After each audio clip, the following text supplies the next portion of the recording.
Hello student, today's topic is real-time operating system. We are going to discuss about this operating system. So what is real-time operating system? It's a system is defined as a data processing system in which the time interval required to process and respond to inputs is so small that it controls the environment. इसका मतलब है कि real time system जो है, real time operating system हम mostly use करते हैं real time applications के लिए, ठीक है। और उसका जो रिस्पांस टाइम है, मतलब अगर हम कोई कुछ इनपुट दे रहे किसी सिस्टम को, सो उस इनपुट के ऊपर जो ऑपरेशंस परफॉर्म होंगे वो विद इन अ सेकंड या फिर वेरी क्विकली अगर परफॉर्म हो जाए तो उसको बोलते हैं रिस्पांस टाइम।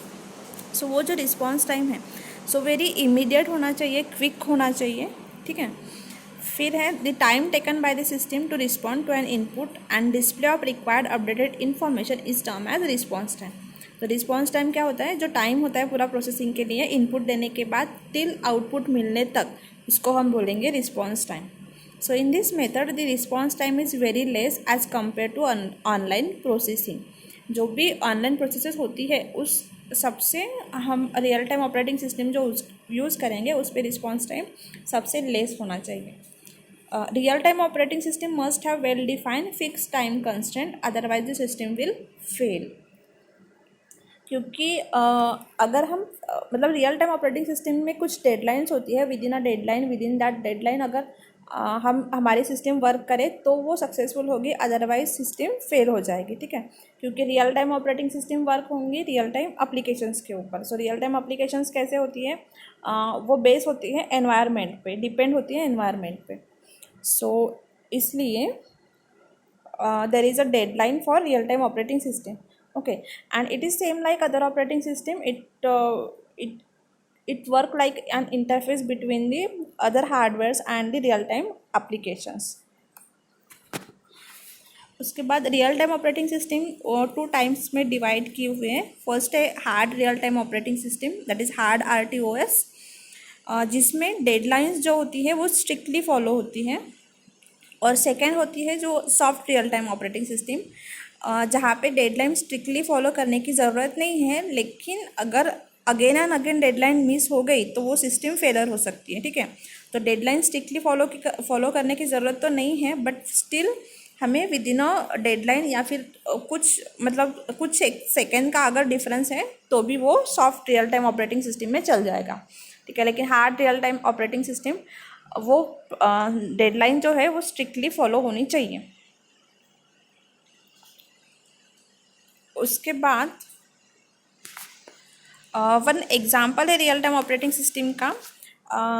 देखते हैं हम लोग hard real time operating system का एग्जांपल। देखो, अगर कोई कार है और उसका अगर एक्सीडेंट होता है तो वहाँ पे जो एयर बैग होती है, ठीक है, तो वो with in that deadline, with in that deadline अगर वो खुल जाए तो जो भी कार चलाने वाला है वो बच सकता है, ठीक है। सो उसकी डेडलाइन है कि जैसे ही कार का एक्सीडेंट हुआ वो एयर बैग खुलनी चाहिए। तो ये आएगा hard real time operating system में, क्योंकि यहाँ पे डेडलाइन स्ट्रिक्टली फॉलो होनी चाहिए। अगर नहीं हुआ तो वो सिस्टम फेलर हो जाएगा, ठीक है। और फिर soft real time operating system के लिए हम लोग देखेंगे कि अगर वो अदर कोई भी application like we can take it an washing machine, ठीक है। तो अगर उसमें हमने अगर कुछ पर्टिकुलर टाइम सिलेक्ट किया है या फिर सेट किया है, अगर दैट विद इन टाइम अगर वो नहीं हुई, मतलब डेडलाइन वो फॉलो नहीं हुई, कुछ और टाइम लग गया, 2-3 मिनट और लग गया, तो उसमें कुछ सिस्टम फेलर नहीं होगा, या फिर कुछ भी उसको क्या उस टाइप के सिस्टम में सिस्टम फेलर नहीं होगा।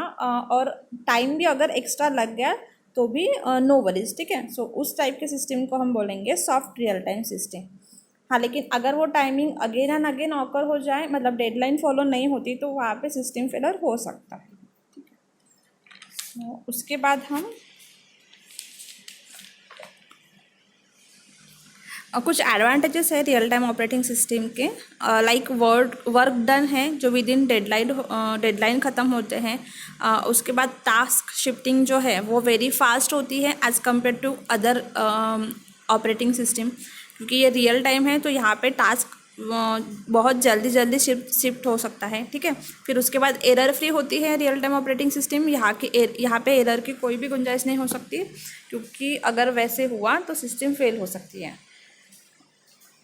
सो दीज आर सम एडवांटेजेस। और हम कुछ फंक्शंस भी देखते हैं रियल टाइम ऑपरेटिंग सिस्टम के। वन ऑफ द फंक्शन है टास्क मैनेजमेंट है। रियल टाइम ऑपरेटिंग सिस्टम में टास्क मैनेजमेंट होता है। उसके बाद है शेड्यूलिंग, क्योंकि जो मतलब जो भी प्रोसेसेस है या फिर जो भी टास्क है उसको अलोकेट करना, उसको कुछ टाइम शेड्यूल करना।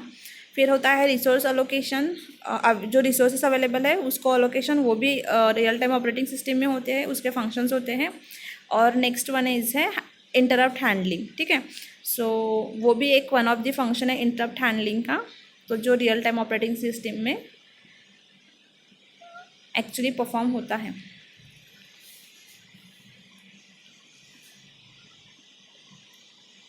उसके बाद हम देखेंगे Unix operating system.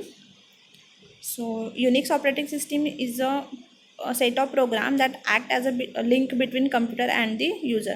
So this system is like other operating system, but Unix operating system is a first operating system which can be developed in 1969 by Ken Thompson and Dennis Ritchie at AT and T-Bell Laboratories.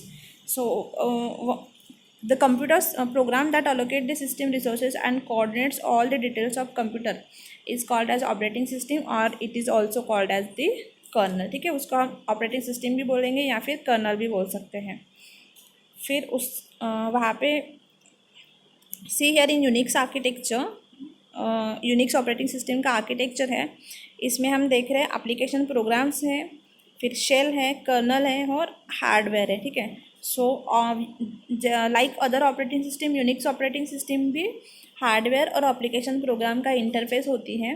But Unix operating system mostly work करता है command के ऊपर, क्योंकि ये command based operating system है, या फिर Unix command based language है। और यूनिक्स ऑपरेटिंग सिस्टम सी लैंग्वेज में डेवलप हुई है, ठीक है। सो यहाँ पे एक एक पार्ट्स है, लाइक कर्नल है, शेल है, कमांड्स है, या फिर फाइल और डायरेक्टरीज है। तो कर्नल होता है, कर्नल जो होता है वो इंटरैक्ट होता है हार्डवेयर और जो अदर टास्क है, लाइक मेमोरी मैनेजमेंट है, टास्क शेड्यूल है, जो भी एप्लीकेशंस हैं उनके बीच में कोऑर्डिनेट करता है। शेल होता है इंटरप्रिटर, जो भी हाई लेवल लैंग्वेज को या फिर लो लेवल लैंग्वेज को कन्वर्ट करता है हाई लेवल लैंग्वेज में, जो कि अंडरस्टूड बाय दी कर्नल, ठीक है।